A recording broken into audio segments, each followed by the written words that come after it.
I used to believe marriage was a union of love and shared dreams. But after marrying into the Moretti family, I learned that in some households, love comes second right after reputation. When I met Luca, he was charming and down to earth, a freelance architect who loved photography and long drives through Tuscany. We clicked instantly, the kind of effortless connection that makes you think, this is it. But his family? They were old money Florentines, polished, proud, and painfully obsessed with appearances. The first time I visited their villa, I was stunned by its beauty: marble floors, portraits of ancestors in gilded frames, even a small vineyard at the back. But what struck me most wasn't the grandeur. It was the way Luca's mother, Elena Moretti, looked at me like she was trying to assess the stain resistance of fabric. "So Clara," she said with that practiced smile, "you're an illustrator, yes? How artistic." The way she said it, artistic, sounded like a polite synonym for impractical. They were the kind of people who measured worth by pedigree.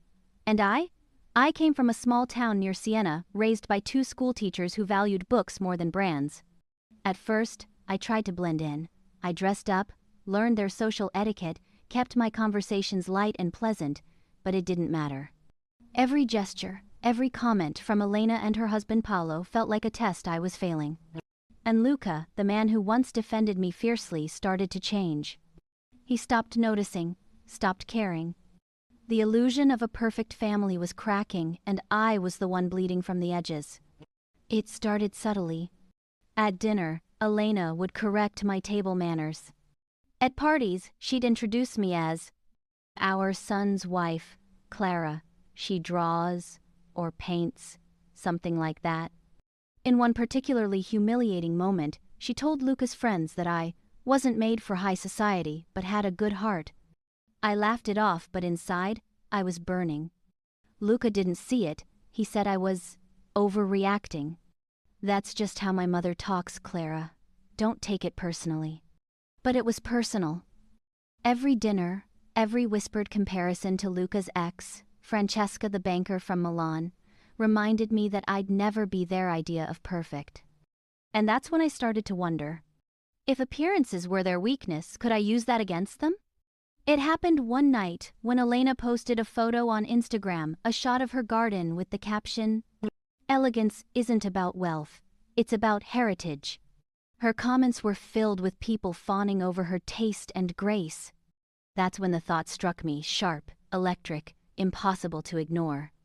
What if I gave her what she craved most: admiration, but not from who she expected? What if I built her perfect mirror, and then shattered it? I spent days crafting her. Isabella Vermeer, a Dutch-Italian fashion curator living in Amsterdam. Educated, sophisticated, quietly powerful. I used AI tools to generate her face: blonde hair, poised expression, timeless beauty. Her Instagram was a masterpiece: luxury art shows, Tuscan villas, charity galas, each caption carefully written to sound both humble and elite. Then I began following people in the Moretti circle: friends, cousins, business partners, and finally, Elena herself. Within 3 days, Elena followed Isabella back. Within 5, she was commenting on her posts. By the end of the month, they were exchanging private messages. "Elena, you have such wonderful taste, Isabella. I feel like we'd get along splendidly." Isabella: "I was thinking the same. You seem to understand refinement. It's rare these days." And just like that, the trap was set. I made Isabella everything Elena wanted to be: elegant, influential, adored. Every few days, Isabella would post snippets of her exclusive trips to Florence. Elena would gush in the comments, desperate to impress her. And soon, their chats grew personal. Elena began confiding in Isabella about me. "My daughter-in-law means well, but she lacks polish. She doesn't understand our world. Luca could have done better." Every message made my stomach twist. But I didn't stop her, because every arrogant word she typed became evidence proof of who she really was. After 2 months, Isabella announced she was expanding her design label into Italy and was seeking partnerships with high-end family-run decor businesses. Guess who messaged her first? "Perhaps you'd consider collaborating with our family's company, Moretti Interiors. We've been in the industry for decades." Perfect. Isabella replied warmly. That sounds lovely. I'd love to learn more about your operations. Perhaps your creative director can tell me about your vision? Elena, glowing with pride, introduced her son Luca. The irony? Every one of Luca's award-winning design concepts had been inspired by sketches I'd made but never been credited for. Now, Isabella would hear it all and take notes. Over several weeks, Isabella and the Morettis corresponded about potential partnerships. I made sure Isabella complimented Luca's innovative ideas. She even posted one of his designs on her story with a caption. Love the concept. I wonder who did the original sketches behind this brilliance. It seemed innocent enough, until followers started commenting. Looks like Clara Moretti's earlier work. Luca panicked. Elena called me that night, furious. Clara, what have you been telling people about our company? Nothing, I said sweetly. But it's funny how truth finds its way out, isn't it? The final blow came at a gala the Morettis hosted for their clients, the one where they planned to announce their new partnership with Isabella Vermeer. Halfway through the event, as Elena raised her glass to toast, the giant screen behind her flickered and a slideshow began. Photos of Isabella's Instagram. Screenshots of her messages with Elena, mocking me. Captions comparing true class and small-town mediocrity. And finally, the last slide, Isabella's face morphing into mine. Surprise, I said from the stage, stepping forward.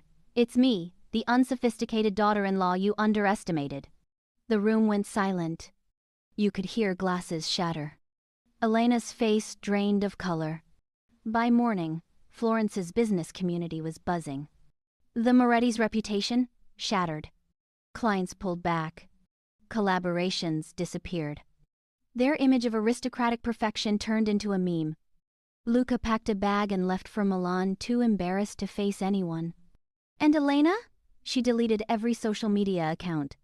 As for me, I moved back to Siena.